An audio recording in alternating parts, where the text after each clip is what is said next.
పల్నాడు జిల్లా యల్లమందలో లబ్ధిదారులకు పింఛన్లు పంపిణీ చేస్తున్న సీఎం చంద్రబాబు గారు శారమ్మ ఇంటికి వెళ్లి పింఛన్ నగదు అందజేసి ఆమె కుటుంబం కష్టాలు అడిగి తెలుసుకున్న సీఎం శారమ్మ కుమారుడికి ఎస్సీ కార్పొరేషన్ ద్వారా ₹1,00,000 రుణం ఇప్పించాలని, శారమ్మ కుమార్తెకు నీట్ కోచింగ్ ఇప్పించాలని అధికారులకు సూచించిన ముఖ్యమంత్రి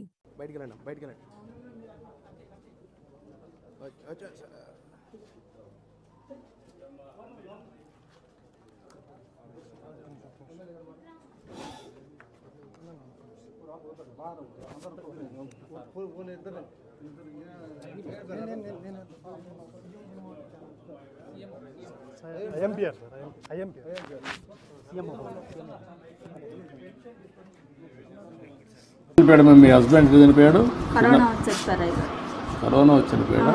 కరోనా సమయంలో సెకండ్ వేవ్.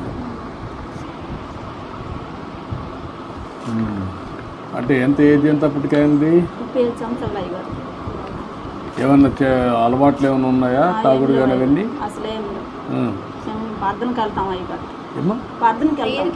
ప్రేయర్కి వెళ్తాను. మాకు అసలు అలవాట్లు ఏం లేవు.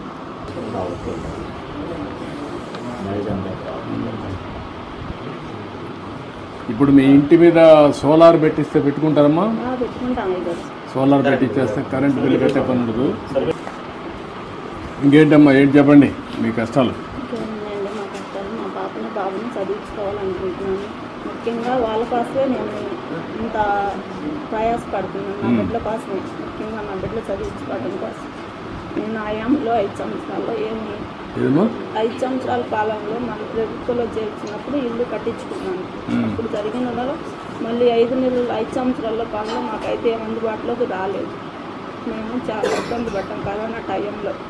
ఆ టైంలో పడ్డప్పుడు మమ్మల్ని ఎవరు ఆదుకున్న వాళ్ళు కూడా ఎవరు రాలేదు 5 సంవత్సరాల కాలంలో కూడా. అప్పుడు 50,000 కరెంటు బిల్లు కట్టేనే మీకు పింఛన్ ఇస్తాము, లేకపోతే మేయం. సచివాలయంలోకి వచ్చిన పింఛన్ ఎన్నికెళ్ళిపోయింది. ఎన్నికెళ్ళిపోతే 50,000 బిల్లు కట్టమంటే అబ్బాయి కూలి పని చేసుకుని ఇప్పుడు కూడా మేము నెల వచ్చాము ₹3,000 డబ్బులు కట్టుకుంటున్నాం పింఛన్ కోసం 50,000 తెచ్చి. అప్పుడు మాకు సచివాలయంలో పింఛన్ ఇచ్చారు 50,000 కరెంటు బిల్లు కడితేనే. ఆ 50,000 కట్టుకుని ఇప్పుడు నేను అప్పుడు ₹2,750 పింఛన్ తీసుకుంటున్నాను. ఇప్పుడు 4,000 వచ్చి నాకు అయ్యగారు నా బిడ్డని ₹4,000 పెట్టి నా బిడ్డ నేను పోషించుకొని చదివించుకుంటున్నాను. అబ్బాయి తెచ్చిన 200 జీవిత ప్రకారం మేము ఇంట్లో ఆయుధ ప్రకారం వాడుకొని ఎట్నా సార్ పాపని చదివించుకునే సామతికి మేము ఇప్పుడు నువ్వు ఇచ్చిన డబ్బులు పెట్టి మేము వాడుకున్నాం. బాగా చదివించమ్మా పాపని, మంచి భవిష్యత్తు ఉంటుంది. డాక్టర్ అవుతావా? నమ్మకమేనా? నువ్వు కూడా టైం ఉన్నప్పుడు చదువుకోకూడదు. పార్ట్ టైం నువ్వు ఇంటర్మీడియట్ ఏం చేసావు? అప్పుడు పాస్ అయినావు. ఇంటర్మీడియట్ ప్రైవేట్ ఇది చేస్తే నీకు క్వాలిఫికేషన్ కూడా వస్తే వ్యాపారానికి కూడా నీకు ఉపయోగపడుతుంది. ఇంటర్మీడియట్ పాస్ అయ్యావు అనుకో, దెన్ డిగ్రీకి వెళ్ళు. కొద్దిగా టైం స్పెండ్ చేయి. నువ్వు పాలిటెక్నిక్ అదే పాలిటెక్నిక్ చేయించు, నువ్వు నీకు ఐడియా వస్తుంది, చాలా ఉద్యోగాలు వస్తాయి. రెండోది వచ్చి నీకు వ్యాపారం కూడా కంట్రోల్ వస్తుంది. చిన్నగా ఇచ్చి ముందు రిపేర్ చేయి, ఆ 3 లక్షలు పెట్టి దాని నుంచి నెక్స్ట్ ఎట్ పోవాలి. చదువుకుంటూ 2 పనులు చేయి. ఓకే అమ్మా, నేను ఆ డబ్బులు కూడా ఇప్పుడు బిల్లు ఇచ్చేసేయమంటాను. ఇది కూడా పెట్టిస్తాం, సోలార్ పెట్టిస్తాం. ధైర్యంగా ఉండండి. ఈ పాపని ఏం కావాలో అవన్నీ ఇప్పించి చదివించాలి. నాకు ఎంబీబీఎస్ చేసేట్టుగా మీరు మెంటరింగ్ చేయాలి. రేపటి నుంచి ఈ పాపని జిల్లా అడ్మినిస్ట్రేషన్లో ఉండాలి. ఒకటి టేక్ లాజికల్. ఓకే అమ్మా, చదువుకోవాలి. రండి తీసుకోమ్మా.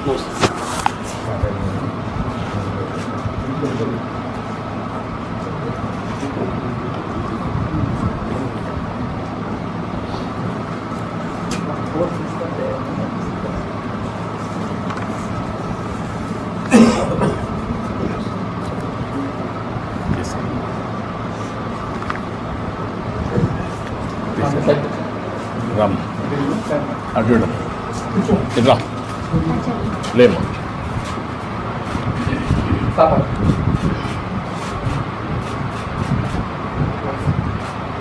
ఇట్రామ్ ఇట్రండి పిల్లలు ఇట్రండి.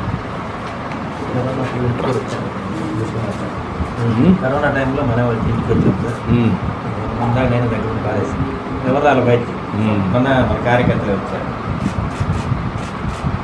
రమేష్ గారు ఓకే అమ్మా. బియ్యం ఇచ్చారు. ధైర్యంగా ఉండమ్మా. ఓకే అమ్మా, గుడ్, థ్యాంక్ యూ, జై చంద్రన్న, జై జై చంద్రన్న, జై జై చంద్రన్న. థ్యాంక్ యూ, ధైర్యంగా బాగా చదివిస్తుంది. ధైర్యంగా ఉండండి. మీకు మళ్ళా కేటగరైజేషన్ వస్తుందమ్మా. ఇప్పుడు మాలామాదిలో కూడా కేటగరైజేషన్ తీసుకొస్తాం, దాంట్లో కూడా నీకు బెనిఫిట్ వస్తుంది. బాగా చదువుకో, పైకి వస్తుంది. నువ్వు బాగా తెలివిగా ఉన్నావు, ఇంకా బాగా చదువుకోవాలి, కష్టపడాలి. ఇప్పుడు కష్టపడితే జీవితాంతం సుఖపడతావు. కష్టపడతావా? నమ్మకమేనా? ఏంటంటే నువ్వు సెట్ అవుతావా? ఇప్పుడు ఇది ఇచ్చినాక నువ్వు బాగా సెట్ అయ్యి మీ అమ్మను సరిగా చూసుకొని పాపను బాగా చదివించి మీ చెల్లెల్ని చేస్తావా? ఓకే.